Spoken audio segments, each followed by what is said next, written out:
Et là, je vois arriver, mais gros comme une maison, le risque de faire une feature factory. Et donc, on est parti impact. Tous les 15 jours, on sort une release. En 4 semaines, on est capable de mettre quelque chose sur le marché, dans les magasins. Ça, c'était du jamais vu. Une des choses qu'on a apportées, qui fait partie de la force de notre application, c'est la simplicité. Et ça vaut tout l'or du monde. En magasin, il faut que ce soit simple. Bonjour à tous, je suis David Koss et j'aide les leaders tech et produits à créer des organisations géniales et scalables. Bienvenue dans Parole de Leader. Aujourd'hui, dans cet nouvel épisode, je reçois Guillaume Bernard, qui est Senior Manager en Retail Excellence chez Louis Vuitton et qui va nous raconter comment ils ont réinventé l'expérience digitale des vendeurs dans les magasins à l'échelle mondiale. Salut Guillaume. Bonjour David. Merci d'être là. Et pour co-animer cette émission, je suis aujourd'hui avec Jean-Philippe, qui est expert en innovation, en IA et en IoT. Salut JP. Salut David. Et Jean-Philippe va nous aider en quelque sorte à faire un pas de côté de temps en temps avec son expertise tech, notamment sur les aspects business et innovation. Guillaume, écoute, pour commencer, est-ce que tu veux bien te présenter rapidement et nous raconter un peu comment t'en es arrivé finalement à être sur ce projet chez Louis Vuitton? Donc moi, j'ai commencé à travailler en magasin chez Louis Vuitton. J'ai fait 6 ans de magasin. J'ai été team manager, après responsable magasin. Et en 2018, je suis revenu au siège à Paris. Et j'ai travaillé dans l'équipe qu'on appelait les Retail Support, qui aidait les magasins sur des projets transverses d'amélioration de la performance. Parmi ces projets, j'ai travaillé sur des problématiques de changement de caisse, donc de nouveaux logiciels de vente. Et petit à petit, on s'est rendu compte qu'on avait fractionné l'expérience de nos vendeurs, qui devaient utiliser différents systèmes pour différentes utilités, mais que la vision globale et entière de la vente n'avait pas forcément été prise en compte. Et donc, on était face à un challenge qui était de comment on fait pour simplifier la vente pour nos vendeurs et faire en sorte qu'ils puissent se concentrer non pas sur tous les systèmes qu'ils devaient utiliser, mais vraiment sur leurs clients. Ok. Et donc, ce projet, je sais que c'était quelque chose de très ambitieux en fait pour Louis Vuitton. Est-ce que tu peux nous expliquer un peu pourquoi c'était un projet essentiel finalement pour vous? Donc, comme je te disais, en fait, juste avant le Covid, on avait fait des observations magasins. On était allé dans 20 pays différents et on s'était rendu compte que dans l'expérience de vente, en fait, nos vendeurs ne passaient qu'à peu près la moitié du temps avec le client. L'autre moitié, c'était aller chercher les produits, aller récupérer les emballages, et puis du temps passé sur les systèmes. Et donc, en fait, on avait une vraie déconnexion entre ce qu'on voulait donner à nos clients, qui était une expérience incroyable, et le temps qu'on pouvait consacrer à cette expérience. Et du coup, il y avait un gros enjeu de simplification de nos systèmes. En fait, on avait un peu suivi les recommandations d'Apple, qui étaient à l'époque de se dire une application, une utilité. Et donc, on avait une application pour trouver les produits, une application pour créer les clients, une application pour faire de la vente. Tout ça manquait d'unité.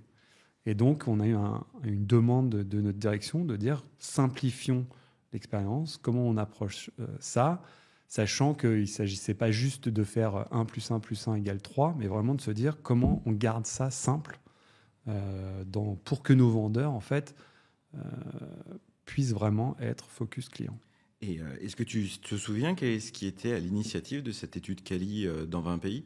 C'est quand même violent. Ouais, en fait, ça faisait partie d'une étude de performance retail qu'on avait lancée pré-Covid et qui, du coup, c'était une des conclusions parmi d'autres qu'on avait identifiées. Il y avait aussi eu d'autres sujets comme le besoin de standardiser nos pratiques. On s'est rendu compte qu'il y avait des bonnes pratiques dans différents magasins, mais qui n'étaient pas forcément toujours partagées. Donc ce genre de projet-là a mené sur des projets ensuite pour quelques 4 ou 5 ans à venir.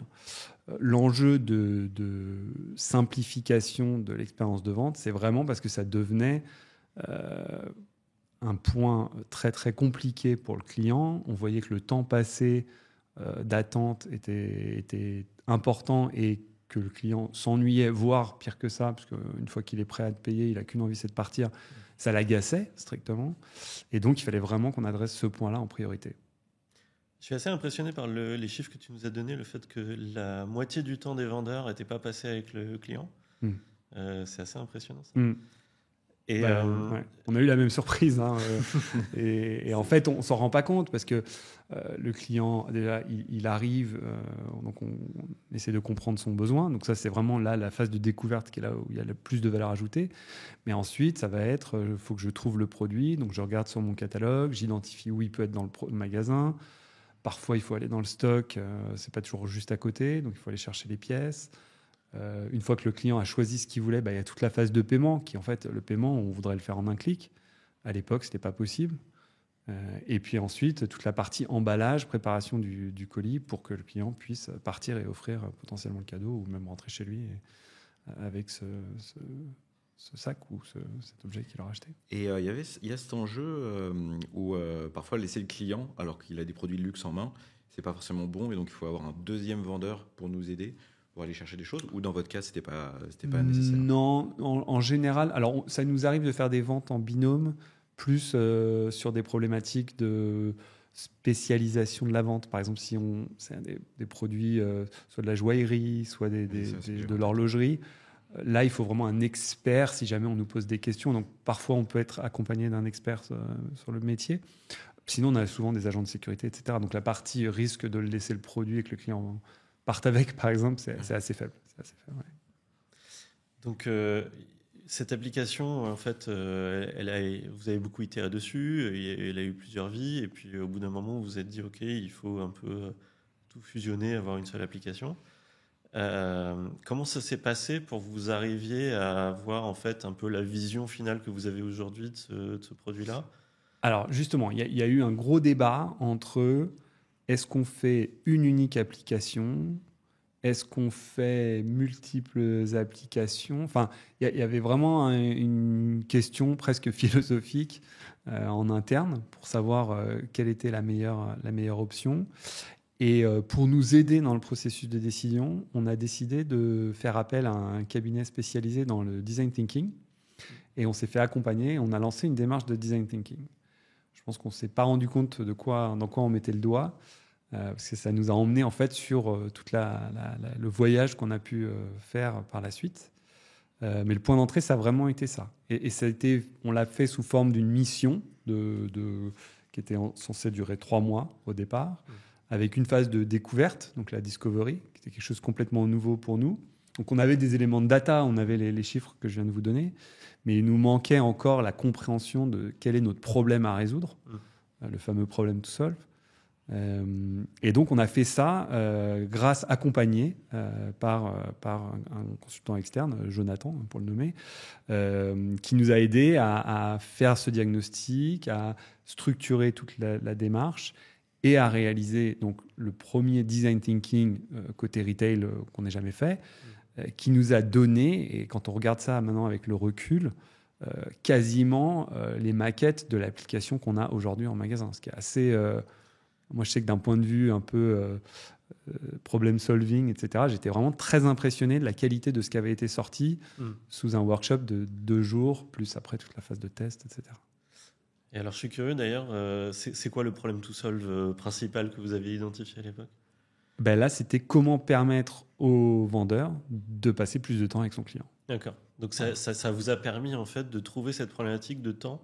Ouais, ça nous a permis de formaliser le problème qu'on avait on avait un peu les points clés du problème qu'on avait identifié, le fameux, alors nous, on avait le 40% des temps inutiles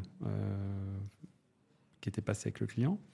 Mais vraiment de se dire comment on lit ça. Et du coup, la question c'était plus de savoir si c'était une application ou pas. Est-ce qu'on met tout en un? En fait, le tout en un, le risque du tout en un, c'est de ne pas considérer le parcours.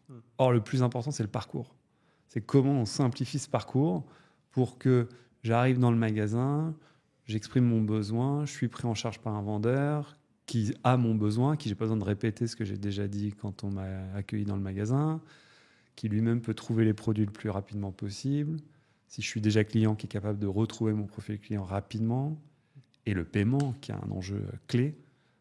Et où aujourd'hui, avec des solutions type Tap to Pay, on arrive à faire des choses incroyables. On est capable de faire un paiement en 6 secondes. À l'époque, on était plutôt dans l'ordre des minutes. Donc c'est vraiment... Il y a des enjeux technologiques qui ont permis vraiment de faire des ruptures pour faciliter et fluidifier le temps de la cérémonie, mais surtout dire aux vendeurs, ce qu'on fait, c'est qu'on te donne du temps pour mieux connaître ton client et pour mieux comprendre qui il est. Et donc là, ça vous a permis d'avoir cette vision, de vous dire c'est ce problème très porté sur le temps que passe le vendeur.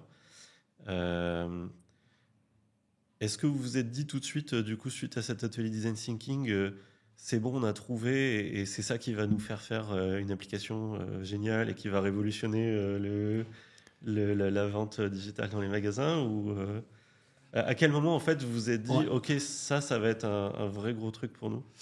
Alors, il y a eu l'excitation du workshop, c'est sûr. Voilà. Ensuite, il y a eu une phase qu'on ne connaissait pas bien, le maquettage et la mise sous... Nous, on utilise Figma, donc la mise sous Figma de la maquette avec le test utilisateur, qui là qui permet encore d'enrichir la maquette. C'est-à-dire qu'on prend la discovery qui a permis de comprendre les problèmes qu'il fallait qu'on adresse, le workshop qui prend tous les cerveaux, pas uniquement du retail, on avait associé le design, on avait associé la tech, donc tous ensemble. Et là, toutes les idées tout le jus de cerveau est mis en commun. Il y a eu certaines des meilleures idées qui ont été retenues, qui étaient issues de gens de la tech, de gens du magasin, ou pas uniquement des classiques, des sachants de chaque problème. Donc ça, c'était vraiment chouette. Et puis ensuite, les utilisateurs qui, sur le prototype, nous disent « ça nous plaît pas ». Donc là, il faut être très humble. Hein. On peut se tromper, ça fait partie. D'ailleurs, ce que nous disait le consultant, il nous a dit c'est possible qu'on se soit trompé. Et ça, il faut être ouvert à ça. Il se trouve que pour l'instant, les design thinking, on ne s'est pas encore trompé, mais ça va nous arriver. Ça nous arrivera un jour, c'est pas grave. Et donc, ça a vraiment permis de sortir une solution qui était intéressante. Après, il y avait des gros enjeux techniques et on ne se rendait pas compte de tout ce que ça allait impliquer par la suite. Donc, il y avait cette excitation et en même temps cette un peu pas appréhension, mais de se dire maintenant on va où et comment. Et moi, ce qui m'intéresse dans tout ça aussi, c'est beaucoup, en fait, le côté, c'est un peu mon thème, le côté leadership. C'est qu'à partir du moment où, en sortant de cet atelier, vous aviez posé une vision hyper forte et puis vous aviez un gros gut feeling de OK, c'est là où qu'il faut aller, c'était probablement renforcé par les tests utilisateurs, comme tu disais, le fait d'avoir du feedback terrain de bah ouais, en fait, c'est vachement mieux reçu et tout. Comment vous faites ensuite pour que cette vision, elle perdure en fait jusqu'au bout et que tout le monde reste aligné tout le temps là-dessus? Alors, donc on a partagé. Il y a eu toute une phase très politique, si on peut le dire comme ça, un peu d'évangélisation quasiment, où il faut aller porter la bonne parole en disant voilà ce qu'on a développé, voilà ce qui est attendu, voilà ce qui est demandé. Donc ça, c'était un peu faire connaître le projet aussi en interne, identifier les ressources critiques. Donc nous, on a identifié dans un premier temps 3 streams clés sur lesquels il fallait qu'on travaille. Donc, il fallait qu'on crée des équipes pour chacun de ces streams qui allaient nous permettre derrière de travailler et de développer la solution. Et puis ensuite, petit à petit, donc, on a créé l'équipe qui allait devenir l'équipe cœur du projet et qui allait du coup travailler ensemble et s'alimenter. Et en parallèle de ça, on avait aussi la phase tech où il fallait valider la solution technique. Et donc là, on a fait une semaine un peu choc, coup de poing, où on a appris tout ce qu'on avait, toutes les meilleures personnes de tech qu'on avait dans l'entreprise, qu'on a mis dans une salle avec les gens du business. Et sur une semaine, on a essayé et on a sorti une proof of concept qui nous a permis de dire on va dans la bonne direction. Tout n'est pas encore finalisé. On avait une appli qui tournait, qui était capable de faire de l'accueil jusqu'à la vente. On savait qu'il y avait plein de chantiers à mettre en place. Et donc ça a créé l'excitation de l'équipe. Donc on avait une équipe qui était soudée, qui avait envie d'y aller. On avait la direction qui avait adhéré à la vision qu'on proposait et qui était partante pour qu'on y aille. On avait quelques question marks sur est-ce qu'on allait être capable de livrer ce qu'on présentait, parce que Figma, c'est toujours facile, hein, c'est tchoc, ça passe. Est-ce que réellement on allait pouvoir le faire?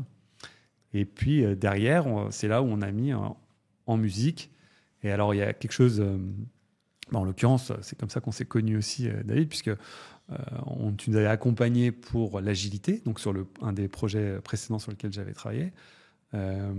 Et grâce à, entre autres, ton intervention, on avait vraiment mis en place une collaboration assez forte entre, chez nous, c'est LV Neo et le business.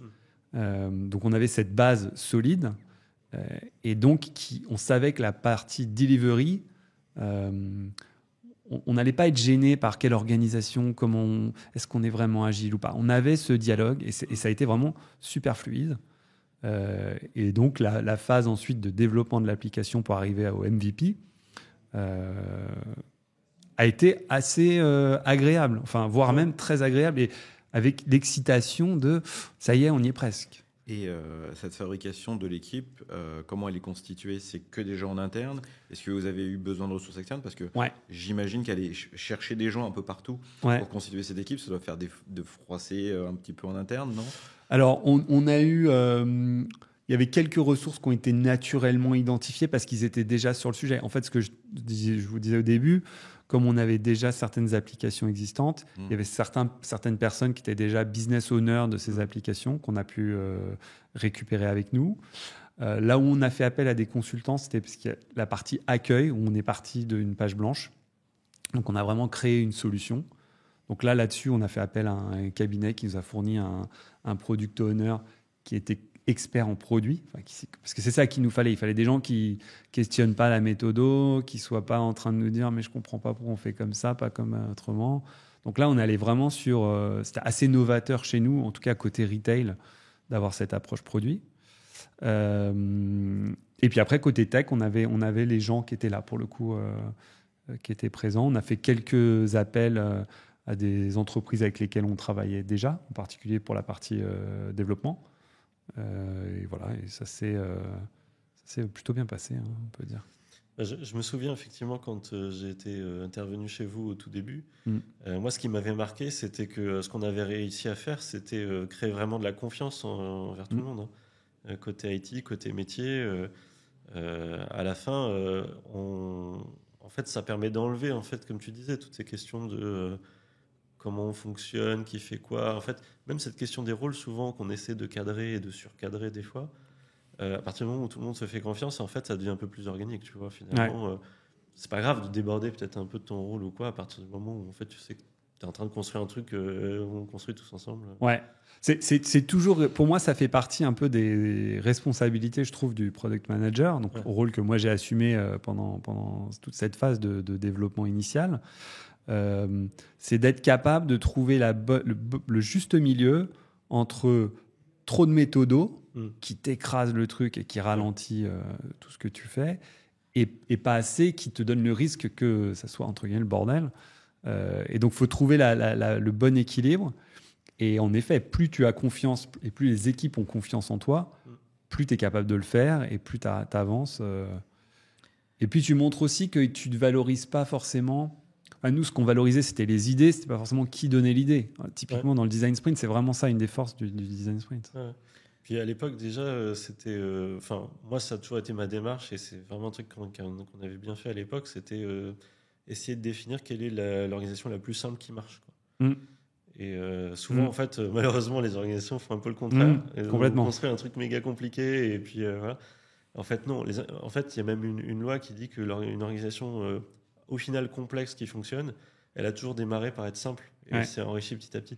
Si tu arrives et que tu arrives tout de suite avec un truc compliqué, en fait, il n'y a aucune chance que ça marche. Et justement, à partir du moment où quand même vous captez des data sur l'utilisateur, parce que c'est de la connaissance client, à quel moment vous faites intégrer les enjeux légaux pour que ce soit fait correctement, et en plus à l'échelle mondiale, parce qu'il y a plein de pays? Alors nous, dès le début, on inclut notre DPO. Donc on a présenté la première maquette au DPO directement pour être sûr. Alors, il y avait tout un cadre qu'on savait déjà, qu'on respectait, puisqu'en fait, on reprenait certains modules qui étaient déjà existants.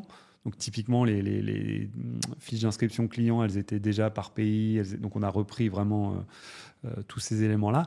Mais en effet, la vision globale, sur quel point il faut être vigilant. On a flouté certains écrans. Quand tu arrives sur le premier écran, il est flouté. Puis après, si tu déloques, tu apparais, tu donnes la visibilité sur la donnée.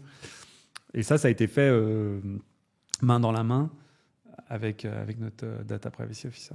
Et pareil, j'imagine pour les vendeurs, pour qu'ils soient habitués au changement des nouvelles apps, les préparer psychologiquement, etc. peut-être. Alors, les vendeurs, donc ça a été, donc on arrive sur la phase en effet du MVP. Donc là, donc tout ça a commencé la première mission, enfin la mission Design Sprint. On était en octobre 2022. Un an après, on a le MVP en magasin. Et donc, on a lancé sur 10 magasins dans 5 zones. Donc, on a fait le choix. Alors, il y a certains projets où on avait lancé sur un magasin, une zone. Et après, quand on essaie de faire le rollout, on se rend compte qu'on a raté plein de spécificités locales, etc. Donc là, on ne voulait pas faire ça. Et en même temps, on ne peut pas non plus mettre... nous, on a 500 magasins. On n'allait pas lancer les 500 magasins d'un coup. Donc, du coup, on avait choisi ces 10 magasins. Après, on a des responsables en zone qui sont aussi chargés d'accompagner le changement. On a fait des modules, ce que nous on appelle les daily moments. Donc en début de journée, en magasin, il y a une présentation. Ça peut être n'importe quel sujet, un nouveau produit, ça peut être des nouvelles actions ou des nouveaux projets. Donc on a eu une série de daily moments pour expliquer la nouvelle application. On a identifié des vendeurs qui étaient un peu ambassadeurs, qui étaient un peu plus intéressés par ce genre de sujet. Mais ça, c'est le plus gros challenge. En effet, c'est comment on embarque les équipes. Et puis après, on a fait du tracking d'adoption pour voir est-ce que c'est à utiliser, sachant que dans un premier temps, on gardait toutes les applications existantes et on venait, nous, avec notre application plus simple. Ouais. Donc ça voulait dire qu'il y avait quand même l'option, est-ce que je garde ce que j'utilisais avant, c'est ça. Ce qui est un peu ce qu'on a tendance à faire. C'est une belle mesure, en fait. Voilà. Donc du coup, il fallait vraiment qu'on les séduise. Et donc, il fallait. Vous étiez en concurrence avec vous-même, avec l'ancienne version de Exactement. De l'application. On était complètement en concurrence avec nous-mêmes. Ouais. Et alors, du coup, je suis curieux. Est-ce qu'il y a un élément peut-être de l'expérience utilisateur qui a été clé, qui a convaincu les vendeurs de switcher ? Alors, ce qui a été probablement un des éléments les plus importants, c'est qu'on avait pour la première fois une interface propre à Vuitton avec quelques éléments vraiment très personnalisés. Donc, en l'occurrence, on a une montgolfière. Donc, quand on ouvre l'application, il y a une montgolfière qui monte dans laquelle on a une petite... on a un petit logo chez Vuitton qui est la petite Vivienne, qui est une sorte de fleur, qui a un visage. Je pourrais te la donner, te montrer. Et donc, elle est utilisée à plusieurs reprises dans l'application. Et typiquement, pour Halloween, on la transforme en citrouille qui s'envole. Pour Noël, on en fait encore une autre. Pour le Chinese New Year, enfin, on anime un peu sur des points de delight, alors qui sont un peu des points de détail, mais qui font quand même que c'est quand même cool, quoi. Et c'est plus joli que ce qu'on a, les interfaces un peu standards qu'on avait avant, qui n'étaient pas toujours... c'est hyper intéressant ce que tu racontes, parce qu'en fait, ce que ça m'évoque, c'est que quand tu fais un bon produit, il faut toujours qu'il y ait une dimension un peu émotionnelle dedans. Ouais. Et quand on fait un produit, surtout en interne, pour l'avoir beaucoup vécu, on a tendance à faire des produits hyper froids, parce qu'on se dit, bon, de toute façon, les gens sont obligés plus ou moins de s'en servir. Et donc, en fait, on ne le pense pas comme un produit où il faut aller vraiment plaire aux gens. Et donc, vous, c'est ce que vous avez fait. Vous vous êtes dit... Alors, je ne sais pas si on l'a fait consciemment. En fait, consciemment, si. On a un designer, donc il a fait consciemment un truc beau. Ouais. Mais ce que je veux dire, c'est que nous, on ne s'est pas dit... Ah oui, tiens, ça va contribuer à vraiment accrocher. Et quand on est reparti faire des interviews utilisateurs et qu'on leur a demandé un peu les choses, qu'est-ce qu'ils aimaient, ça, c'est vraiment sorti, quoi. C'est à plusieurs reprises, quoi.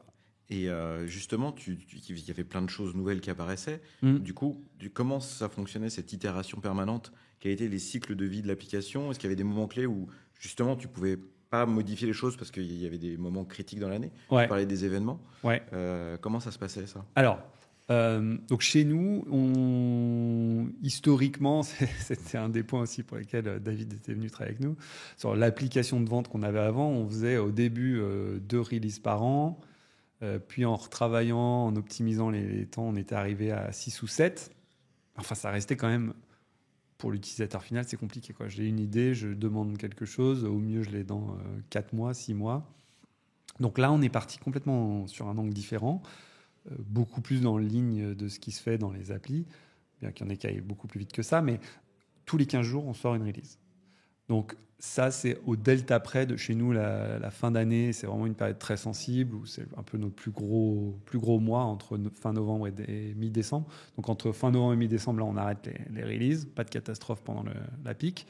Mais une fois que, hormis ces saisons-là, tous les 15 jours, on est capable, et on sort, en l'occurrence, une nouvelle release. Du coup, on a des moins grosses évolutions, mais plus fréquentes. On a eu pas mal de débats, en particulier avec la tech. Je suis conscient, moi, ça demande quand même plus de travail. Il faut faire les tests de non-régression, et autres tests habituels. Mais en même temps, ça nous force aussi à mieux maîtriser nos process, à être moins gourmand aussi dans la taille de nos releases. Et puis, encore une fois, quand on nous demande de faire une évolution, en 4 semaines, on est capable de mettre quelque chose sur le marché, dans les magasins. Ça, c'était du jamais vu. Ça a été une grosse révolution. Et aussi pour l'adoption, dans les éléments qui contribuent en effet à l'adoption, le fait de se dire, j'ai demandé quelque chose, donc nos utilisateurs, au bout de 15 jours, ils nous disaient, il nous faudrait ça, il nous faudrait ça. Un mois après, on leur livrait ce qu'ils nous demandaient. Alors parfois, c'était la chance parce que c'était prévu et on l'avait déjà dans la roadmap. Et puis parfois, c'était vraiment une bonne idée et il fallait qu'on la sorte. Ce qui est cool, c'est que en fait, ça te permet de corriger le tir si justement tu pars pas dans la bonne direction, parce que tu as un feedback rapide. Est-ce que vous avez eu des vraies grosses surprises à un moment sur des choses où vous étiez persuadé que tiens, ça va leur plaire ou ça va marcher et pas du tout?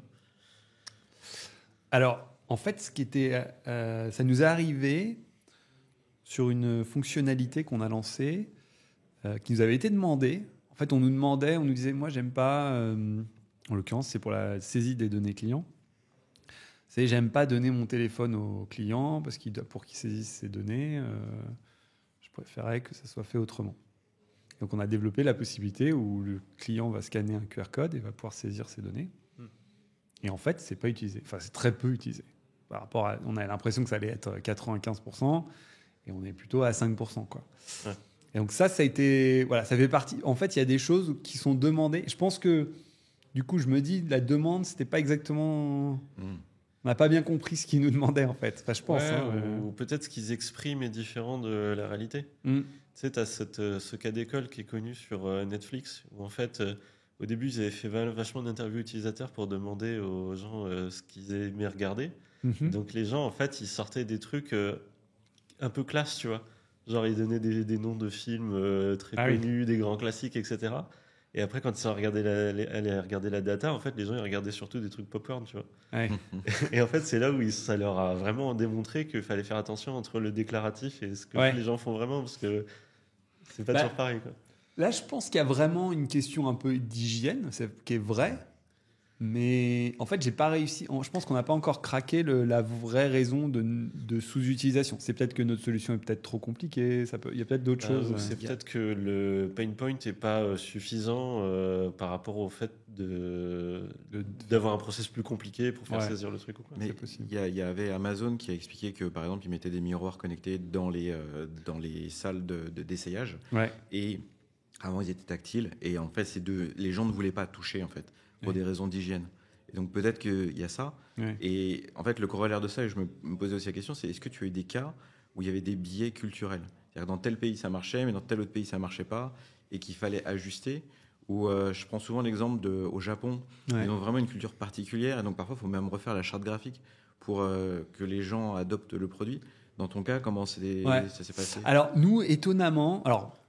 Parfois, on a des excuses culturelles. Nous, on n'aime pas trop faire comme ça, mais la réalité est rarement aussi claire que ça se fait pas, etc. Donc, on n'a pas trop souffert de ça et on a réussi à rester assez standardisé. On s'est adapté sur les problématiques de social binding.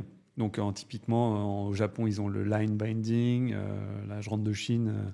Là-bas, ils ont WeChat avec WeCom, donc c'est tout C'est un quoi le line environnement. binding, juste pour ceux qui... Le Line, en fait, c'est une application un peu comme un WhatsApp, et tu peux être bindé, donc tu vas te synchroniser avec l'entreprise, et du coup, tu vas pouvoir suivre le compte de l'entreprise, etc. Voilà, tu as pareil avec WeChat, tu vas faire du binding, et en plus, ça permet derrière, tu peux saisir tes données, enfin, voilà, le lien est plus fort avec l'entreprise. Et le déploiement en Chine, ça se passe bien? Est-ce que c'est un autre cycle particulier de release? Alors la Chine, ils ont développé une solution où ils utilisent nos API, mais ils ont une solution différente parce qu'ils sont dans l'environnement de WeChat, qui D'accord. s'appelle WeCom, la partie commerciale de Donc c'est une WeChat. mini-app dans WeChat? C'est un mini-programme de WeChat, exactement. Donc du coup, ils ont leur propre... ils utilisent nos API, mais ils ont leur propre développement. D'accord, donc ils ont leur équipe carrément. Ils ont dédiée, une équipe locale, ouais. Je reviens un peu sur la partie leadership. Est-ce que toi, il y a eu des moments où tu as dû faire des arbitrages que tu as peut-être eu du mal sur lesquels tu as eu du mal à engager en fait, les équipes dessus? Est-ce que tu avais vraiment des convictions fortes dessus, ou est-ce que ça a toujours été très évident?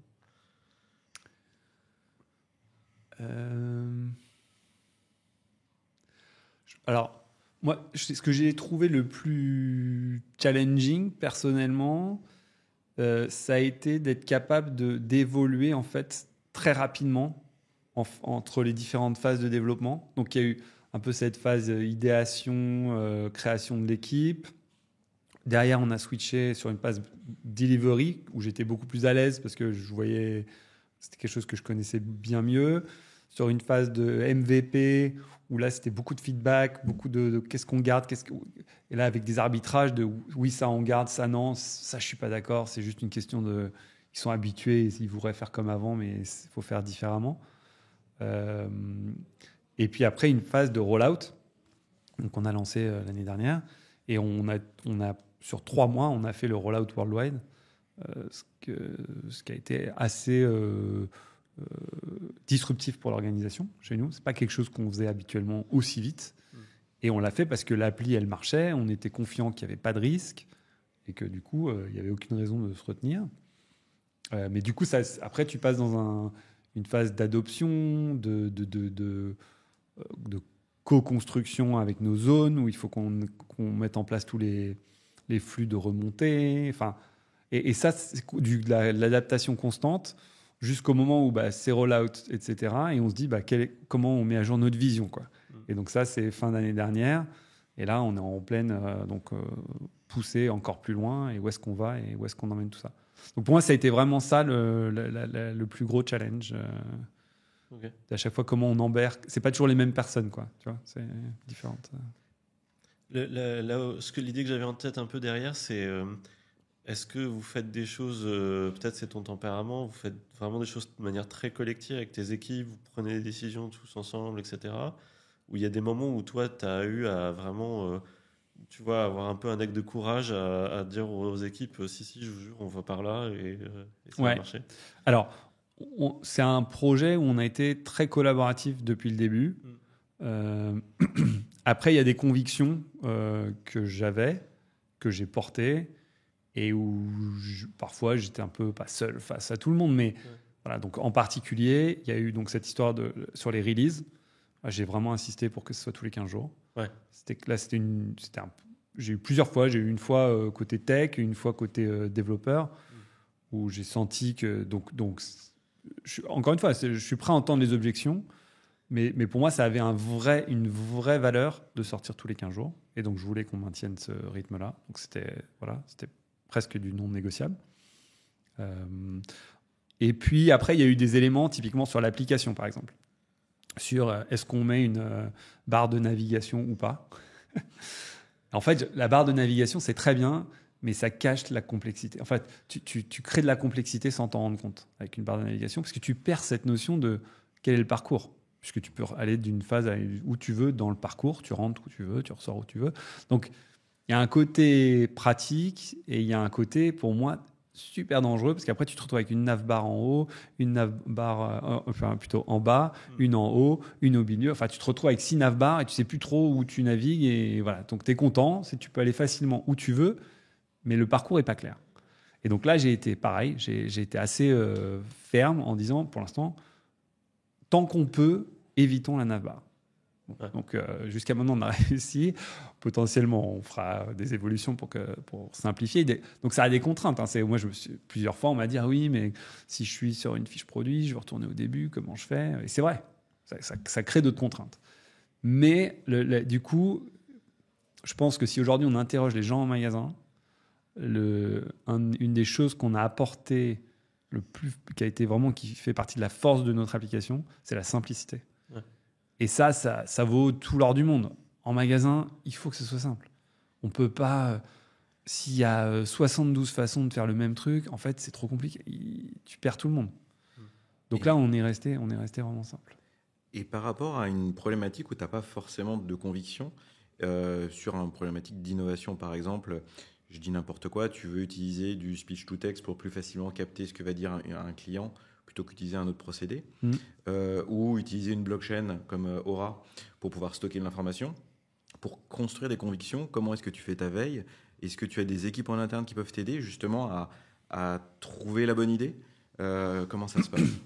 Alors, quand c'est des domaines tech, moi j'ai la tech, je les laisse. Après, je les aide à se poser des questions. Je suis toujours prêt à même animer un peu comment on fait pour le problem solving, comment on se pose les questions, etc.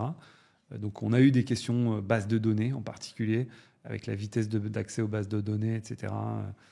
Et donc ça a été un vrai challenge. À un moment, l'application, elle allait trop lentement parce que l'appel à la base de données était trop lent, etc. Bon, là, les équipes tech ont trouvé les solutions. Ils sont capables de le faire. Si c'est des problématiques plus de justement par rapport à tout ce qu'on a aujourd'hui autour de l'IA, ou même sans aller jusqu'à l'IA, mais des algorithmes, là, on a des équipes d'innovation avec lesquelles on travaille et qui nous aident, où on peut nous solliciter, poser des questions, ou alors eux peuvent nous proposer en proactif des éléments. Et toi, à titre personnel, est-ce que si tu as une logique de veille pour justement t'inspirer de ce qui se fait, des concurrents, du marché, ce genre de choses? Les concurrents, on fait de la veille. Alors, soit concurrents, nous, on a des concurrents internes, entre guillemets, c'est-à-dire dans LVMH, donc on suit un peu ce qui se passe. Au-delà de ça, on a créé même des rapports avec les équipes, par exemple chez Dior. On s'entend très bien avec l'équipe qui s'occupe des apps chez Dior, et on fait souvent des échanges pour comprendre comment eux avancent, comment nous on avance, etc. Et on partage là-dessus. Ensuite, j'ai fait l'an dernier, enfin les 2 dernières années, j'avais fait la NRF à New York. Pour expliquer, c'est le plus gros salon retail tech innovant, où il y a vraiment, c'est réservé aux retailers, et c'est là où on a vraiment toute l'explication, tous les nouveaux sujets tendances en fait. C'est ça, exactement. Donc ça, c'est pour moi, c'est très riche. Et en plus de la NRF, nous on se fait aussi accompagner, on fait des store tours. Donc on visite. Là, l'année dernière, on avait fait à Brooklyn, on avait fait plein de magasins, de nouveaux magasins un peu tendance, un peu concept. Et là, c'est vraiment là où moi je puise beaucoup d'idées et où ça m'aide à enrichir un peu et à trouver des idées de solutions pour la suite. La partie veille de solutions, je trouve que c'est souvent des solutions pas complètement mûres et donc plus difficiles à mettre en pratique à court terme chez moi. Mais quand je vois des choses intéressantes, j'en parle souvent avec mes homologues tech.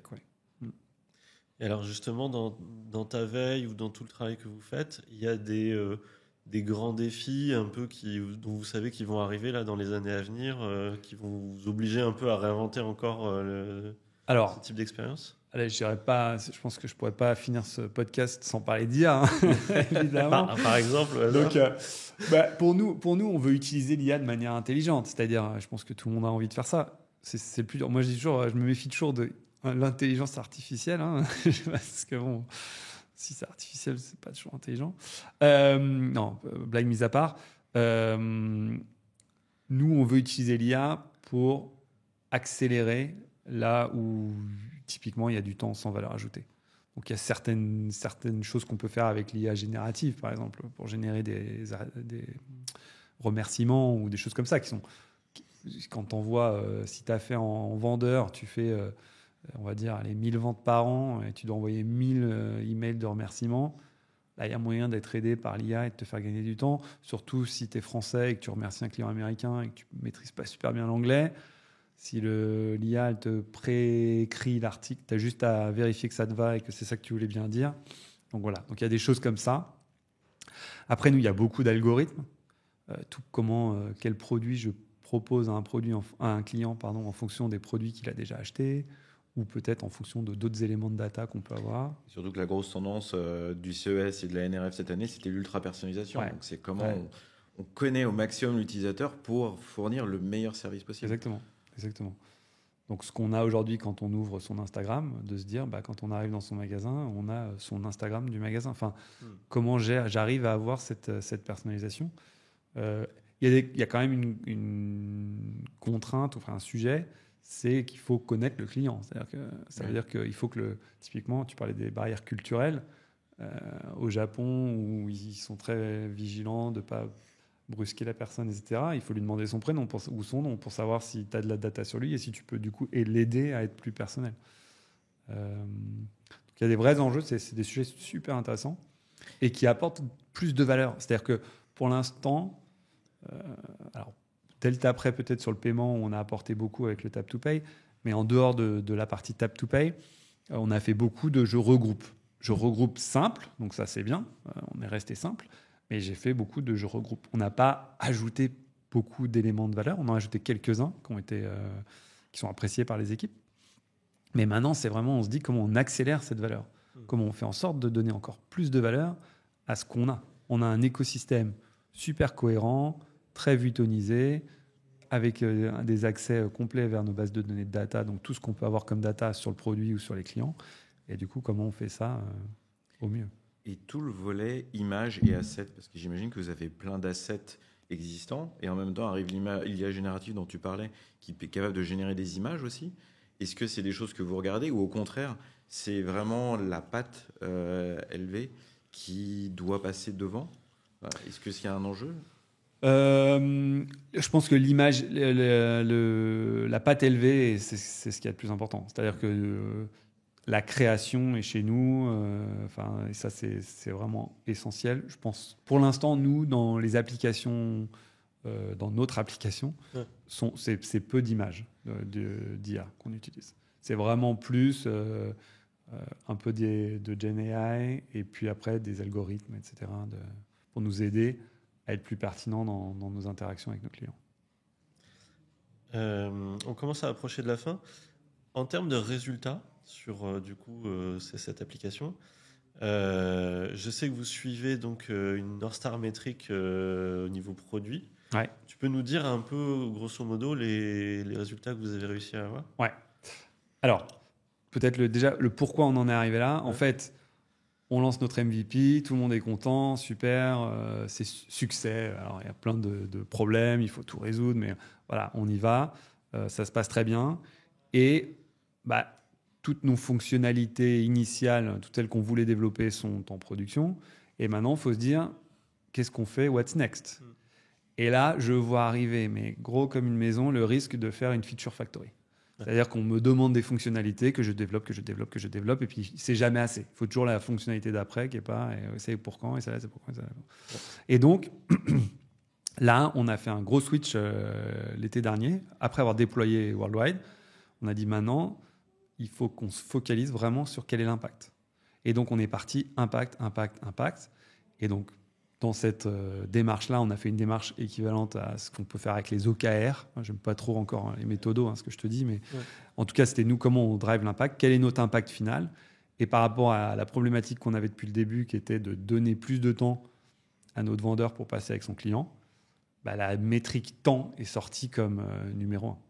Et donc, en fait, on avait réussi avec notre appli à réduire déjà le temps de transaction, le temps vraiment sur mes apps pour faire une vente significativement, de l'ordre de 25%.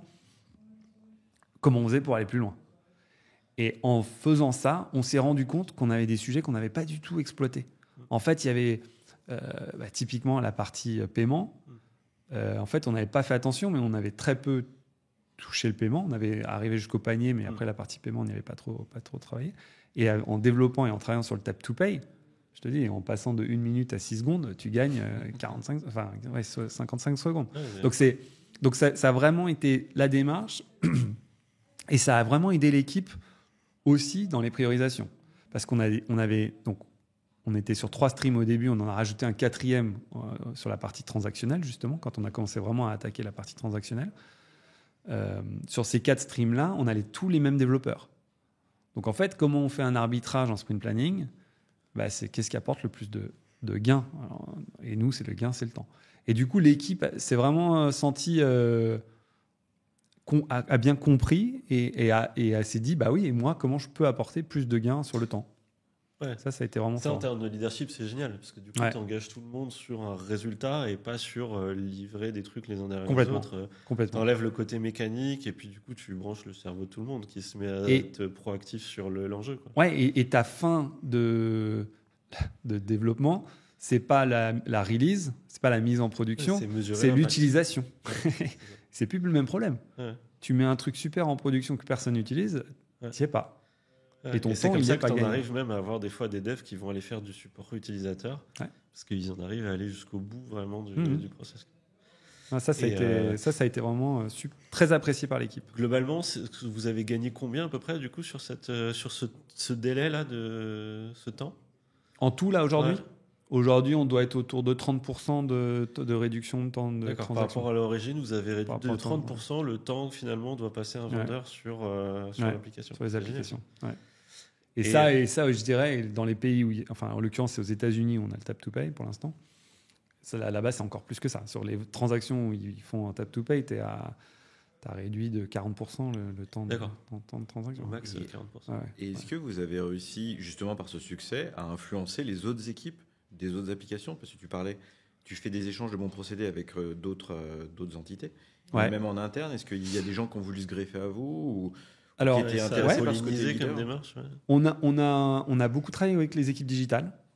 On a créé des passerelles où aujourd'hui, si tu as l'application Louis Vuitton, tu peux avoir ton QR code et quand tu arrives en magasin, on peut scanner ton QR code et on retrouve tes infos clients directement.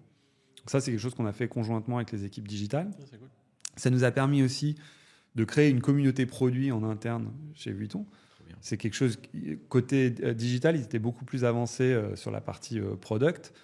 Nous, on découvrait, on a vraiment mis ça en place là, sur les 3 dernières années.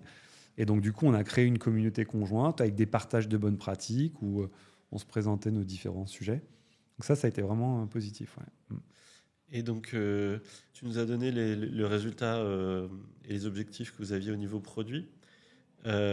Souvent, moi, je vois une différence dans les organisations qui vont jusqu'à avoir des objectifs aussi business. Est-ce que chez vous, vous avez eu des objectifs où vous avez mesuré en fait l'impact business finalement de ce gain au niveau produit ? Alors, moi, j'avais un peu la double casquette par mon rôle dans l'équipe où j'étais côté business. Et on n'avait pas une structure produit. Parfois, tu vois, en effet, tu as le business d'un côté, le produit, ton fameux Magic Four. Là. Moi, j'avais un peu les doubles casquettes. Donc, j'ai mis longtemps à comprendre quelle casquette j'avais et où j'étais. Et parfois, je mettais l'une, parfois, je mettais l'autre. Schizophrénie. Mais du coup, on avait bien les deux enjeux en tête. Après, nous, on se questionne là en ce moment sur c'est quoi le métrique d'après. Parce que le temps, c'est intéressant, mais jusqu'à un certain point. Tu vois, on se dit... on regarde par quarter combien d'heures on gagne, par exemple. Donc là, je sais pas, on gagne 20 000 heures sur un quarter. Bon, au bout d'un moment, ça parle plus, en fait. Tu sais plus trop ce que ça veut dire. Il faut revenir sur des... Donc là, on se re-questionne sur comment on remet ça en phase. Mais on a toujours travaillé... C'est facile de travailler main dans la main avec le business quand tes business est produit, mais même avec les autres personnes de l'équipe, on a vraiment eu cette approche business-produit, toujours en duo. Et concrètement, vous avez une idée, par exemple, de l'impact sur le volume de vente ou ce genre de choses ? Alors, indirectement, oui, parce que tu sais que le temps qui est gagné, il est remis dans de la vente. Après, c'est compliqué. Tu as tellement après de facteurs exogènes que c'est quand même super brouillé par plein de facteurs. C'est ça qui est intéressant dans les approches North Star Metrics, c'est que tu as aussi à l'inverse des organisations qui justement se noient un peu à vouloir absolument avoir des objectifs business. Moi, j'en ai connu en fait des boîtes où tu étais vraiment drivé uniquement par des objectifs de CA, de marge, etc. Et en fait, tu perds les équipes parce que finalement, elles savent pas en fait, et c'est très très dur en fait à corréler. Et donc, c'est intéressant à un moment d'arriver à avoir le bon niveau de proxy, à te dire, ok, je sais que je vais bouger cette métrique produit.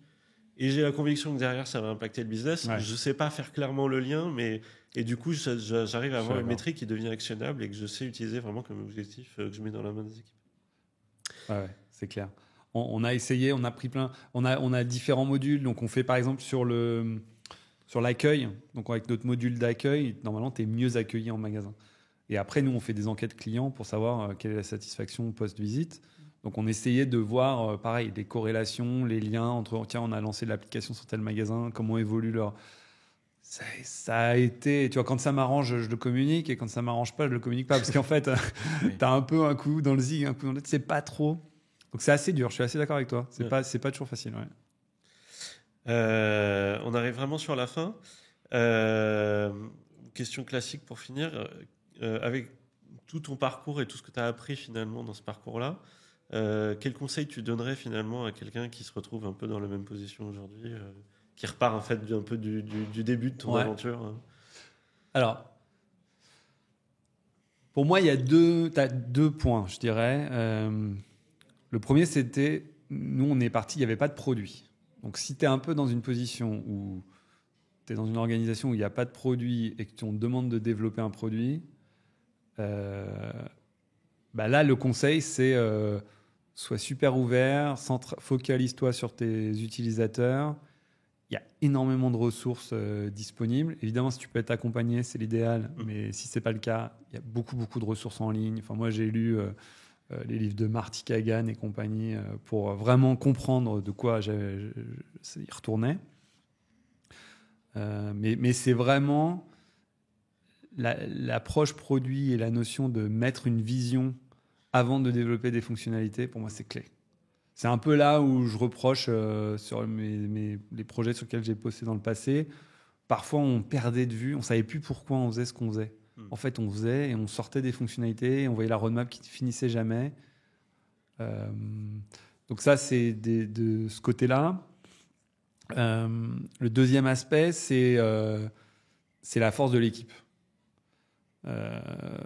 Moi, je parle là tout seul aujourd'hui, mais en fait, je pourrais faire parler n'importe laquelle des personnes de l'équipe. Ça a été un succès collectif. Ouais. C'était dur.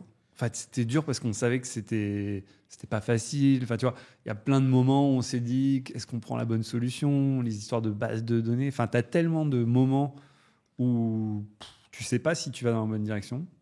Mais quand l'équipe est soudée et vraiment se dit allez, on y va et on avance et on avance et on avance, tu peux vraiment faire des choses incroyables.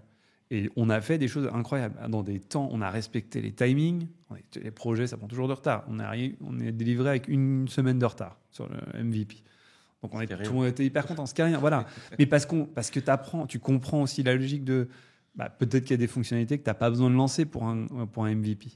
Mais ça, on ne savait pas faire avant. Il fallait absolument qu'on ait toutes les fonctionnalités qu'on avait dit qu'on lancerait au début. En fait, il faut apprendre à être humble. Lançons déjà avec ce qu'on a. La valeur, elle est où? Elle est dans cette 50e fonctionnalité ou elle est dans les 49 autres que tu as déjà faites? Donc, mets déjà les 49. Ouais. Et ça, l'équipe, elle accroche. Et puis après, nous, on a un nom de projet qui a plu à tout le monde. On a organisé des événements. Et puis, tout le monde savait qu'on faisait ça au service de nos utilisateurs. Et ça, on allait moi, mes équipes, elles sont en magasin. Tous les mois, il y a des gens qui vont en magasin, qui vont écouter, des développeurs, des gens de la tech, des gens du business, tout le monde. Il n'y a pas juste une ou deux personnes qui vont en magasin. C'est vraiment ça, tout je le me monde. souviens d'un truc qui avait été game changer à l'époque où je vous accompagnais. C'est que je me souviens de la fois où, pour la première fois en démo, on a montré en fait une vidéo d'un vendeur aux équipes. Ouais. Et c'était la première fois qu'ils voyaient réellement quoi ça ressemblait sur le terrain. Et évidemment, derrière, ça galvanise les gens, parce que ça, tout de suite, ils ne pensent plus au produit de la même façon. Par rapport à ce que tu disais, en fait, il y a un adage que je dis souvent, en fait, c'est que quand tu es leader comme ça, produit ou tech, en fait, quand tu scales, tu arrives à un moment où, en fait, ton rôle, c'est plus tellement de développer le produit, c'est de développer l'équipe qui développe le produit. et tu dois shifter un peu ta façon de voir les choses. J'ai l'impression que c'est un peu ce que tu nous racontes. Ouais, complètement. Bah, tu as toute la phase où tu portes le produit parce que, en fait, en tant que business, c'est celui qui voit où tu as envie d'emmener, ce que tu as envie de créer et pourquoi tu as envie de le mettre comme ça et pas autrement. Enfin, et donc, tu veux que ça colle à ta vision. Enfin, moi, là-dessus, j'étais assez têtu presque pour obtenir ça. Mais après, une fois que tu vois que ça tourne et que ça roule, en effet, c'est comment tu vas développer l'équipe, comment tu vas... nous, on a dû rajouter de la partie data, on manquait de data, on ne savait pas trop comment ça marchait. Enfin, et en même temps, tu apprends plein de choses nouvelles. Tout ça encore au service de la simplicité. Et comment tu fais pour garder ça, quoi. Et je me posais une question, là, dans cet épisode, tu nous expliques vraiment tout l'univers du luxe et le déploiement d'une app avec toutes ces contraintes. Ouais. Est-ce qu'il y a, comme c'est souvent des océans différents, il y a un univers qui t'intéresserait, de ton côté, à écouter avec les mêmes retours d'expérience? Est-ce que, par exemple, on peut faire un parallèle avec le monde de la cuisine haut de gamme, de l'industrie ou autre chose, où ils ont aussi ce genre de problématiques? Est-ce qu'il y a des sujets qui pourraient piquer ta curiosité en tant que professionnel qui travaille dans un autre univers, en fait?